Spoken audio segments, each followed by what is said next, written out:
सबसे पहले मैं आदरणीय सभापति जी को आपको इस सदन की तरफ से और पूरे देश की तरफ से बहुत बहुत बधाई देता हूं।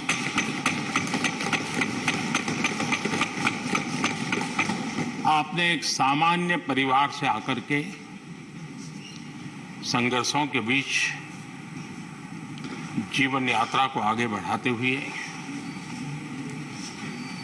आज जिस स्थान पर पहुंचे हैं वो देश के कई लोगों के लिए अपने आप में एक प्रेरणा का कारण है। इस उच्च सदन में इस गरिमामय आसन को आप सुशोभित कर रहे हैं और मैं कहूंगा कि किठाना के लाल उनकी जो उपलब्धियां लोग देश देख रहा है तो देश की खुशी का ठिकाना नहीं है।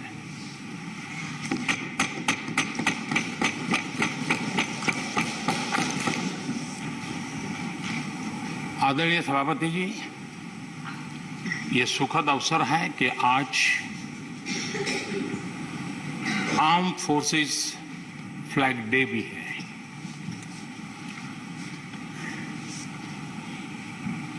आदरणीय सभापति जी, आप तो झुंझुनू से आते हैं। झुंझुनू वीरों की भूमि है। शायद ही कोई परिवार ऐसा होगा कि जिसने देश की सेवा में अग्रिम भूमिका न निभाई हो। और ये भी सोना में सुहागा है कि आप स्वयं भी सैनिक स्कूल के विद्यार्थी रहे हैं।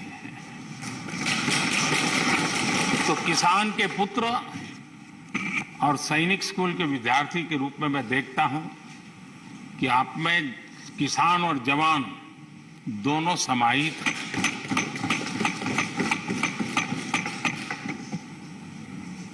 मैं आपकी अध्यक्षता में इस सदन से सभी देशवासियों को आर्म फोर्सेस फ्लैग डे की भी शुभकामनाएं देता हूं। मैं इस सदन के सभी आदरणीय सदस्यों की तरफ से देश के आर्म फोर्सेस को सैल्यूट करता हूं।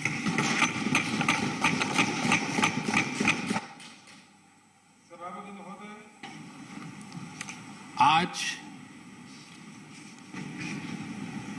संसद का ये उच्च सदन एक ऐसे समय में आपका स्वागत कर रहा है जब देश दो महत्वपूर्ण अवसरों का साक्षी बना है। अभी कुछ ही दिन पहले दुनिया ने भारत को G20 समूह की मेजबानी का दायित्व सौंपा है। साथ ही ये समय अमृत काल के आरंभ का समय है। ये अमृत काल एक नए विकसित भारत के निर्माण का कालखंड तो होगा ही, साथ ही भारत इस दौरान विश्व के भविष्य की दिशा तय करने में भी बहुत अहम भूमिका निभाएगा। आदरणीय सभापति जी, भारत की इस यात्रा में हमारा लोकतंत्र, हमारी संसद, हमारी संसदीय व्यवस्था, उसकी भी एक बहुत महत्वपूर्ण भूमिका रहेगी। मुझे खुशी है कि इस महत्वपूर्ण कालखंड में उच्च सदन को आपके जैसा सक्षम और प्रभावी नेतृत्व मिला है। आपके मार्गदर्शन में हमारे सभी सदस्यगण अपने कर्तव्यों का प्रभावी पालन करेंगे, ये सदन देश के संकल्पों को पूरा करने का प्रभावी मंच बनेगा। आदरणीय सभापति महोदय, आज आप संसद के उच्च सदन के मुखिया के रूप में अपनी नई जिम्मेदारी का औपचारिक आरंभ कर रहे हैं। इस उच्च सदन के कंधों पर भी जो जिम्मेदारी है, उसका भी सबसे पहला सरोकार देश के सबसे निचले पायदान पर खड़े सामान्य मानवीय के हितों से ही जुड़ा है। इस कालखंड में देश अपने इस दायित्व को समझ रहा है और उसका पूरा जिम्मेदारी से पालन कर रहा है। आज पहली बार महामहिम राष्ट्रपति श्रीमती द्रौपदी मुर्मू के रूप में देश की गौरवशाली आदिवासी विरासत हमारा मार्गदर्शन कर रही है। इसके पहले भी श्री रामनाथ कोविंद जी ऐसे ही वंचित समाज से निकलकर देश के सर्वोच्च पद पर पहुंचे थे और अब एक किसान के बेटे के रूप में आप भी करोड़ों देशवासियों की, गांव, गरीब और किसान की ऊर्जा का प्रतिनिधित्व कर रहे हैं। आदरणीय सभापति जी, आपका जीवन इस बात का प्रमाण है कि सिद्धि सिर्फ साधनों से ही नहीं, साधना से मिलती है। आपने वो समय भी देखा है जब आप कई किलोमीटर पैदल चलकर स्कूल जाते थे। गांव, गरीब, किसान के लिए आपने जो किया वो सामाजिक जीवन में रहे हर व्यक्ति के लिए एक उदाहरण है। आदरणीय सभापति जी, आपके पास सीनियर एडवोकेट के रूप में 3 दशक से ज्यादा का अनुभव है। मैं विश्वास से कह सकता हूं कि इस सदन में आप कोर्ट की कमी महसूस नहीं करेंगे।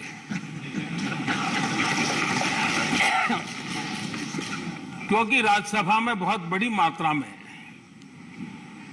वो लोग ज्यादा हैं जो आपको सुप्रीम कोर्ट में मिला करते थे और इसलिए वो मूड और मिजाज भी आपको यहां पर जरूर अदालत की याद दिलाता रहेगा। आपने विधायक से लेकर सांसद, केंद्रीय मंत्री, गवर्नर तक की भूमिका में भी काम किया है। इन सभी भूमिकाओं में जो एक बात कॉमन रही वो है देश के विकास और लोकतांत्रिक मूल्यों के लिए आपकी निष्ठा। निश्चित तौर पर आपके अनुभव देश और लोकतंत्र के लिए बहुत ही महत्वपूर्ण है। आदरणीय सभापति जी, आप राजनीति में रहकर भी दलगत सीमाओं से ऊपर उठकर सबको साथ जोड़कर काम करते रहे हैं। उपराष्ट्रपति के चुनाव में भी आपके लिए सबका वो अपनापन हमने स्पष्ट रूप से देखा। मतदान के 75% वोट प्राप्त करके जीत हासिल करना अपने आप में अहम रहा। आदरणीय सभापति जी, हमारे यहां कहा जाता है नयति इति नायकः, अर्थात जो हमें आगे ले जाए वही नायक है। आगे लेकर जाना ही नेतृत्व की वास्तविक परिभाषा है। राज्यसभा के संदर्भ में ये बात और महत्वपूर्ण हो जाती है, क्योंकि इस सदन पर लोकतांत्रिक निर्णयों को और भी रिफाइंड तरीके से आगे बढ़ाने की जिम्मेदारी है। इसलिए जब आपके जैसा जमीन से जुड़ा नेतृत्व इस सदन को मिलता है, तो मैं मानता हूं कि ये सदन के हर सदस्य के लिए सौभाग्य है।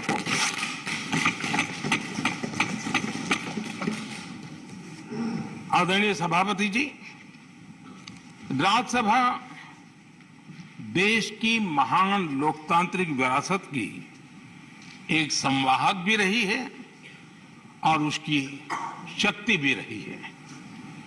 हमारे कई प्रधानमंत्री ऐसे हुए जिन्होंने कभी न कभी राज्यसभा सदस्य के रूप में कार्य किया। अनेक उत्कृष्ट नेताओं की संसदीय यात्रा राज्यसभा से शुरू हुई थी।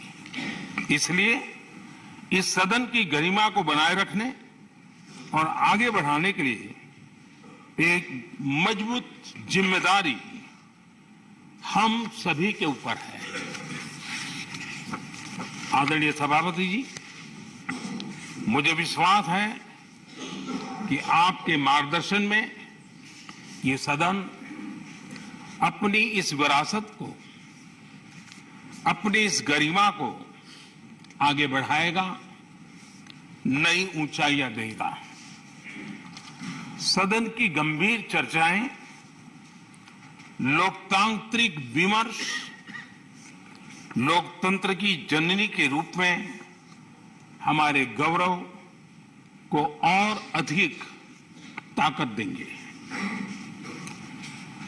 आदरणीय सभापति महोदय जी, पिछले सत्र तक हमारे पूर्व उपराष्ट्रपति जी और पूर्व सभापति जी इस सदन का मार्गदर्शन करते थे और उनकी शब्द रचनाएं, उनकी तुकबंदी सदन को हमेशा प्रसन्न रखती थी। भाग लेने के लिए बड़ा अवसर मिलता था। मुझे विश्वास है कि आपका जो हाजिर जवाबी स्वभाव है वो उस कमी को कभी खलने नहीं देगा और आप सदन को वो लाभ भी देते रहेंगे। इसी के साथ मैं पूरे सदन की तरफ से, देश की तरफ से, मेरी तरफ से आपको बहुत बहुत शुभकामनाएं देता हूं। धन्यवाद।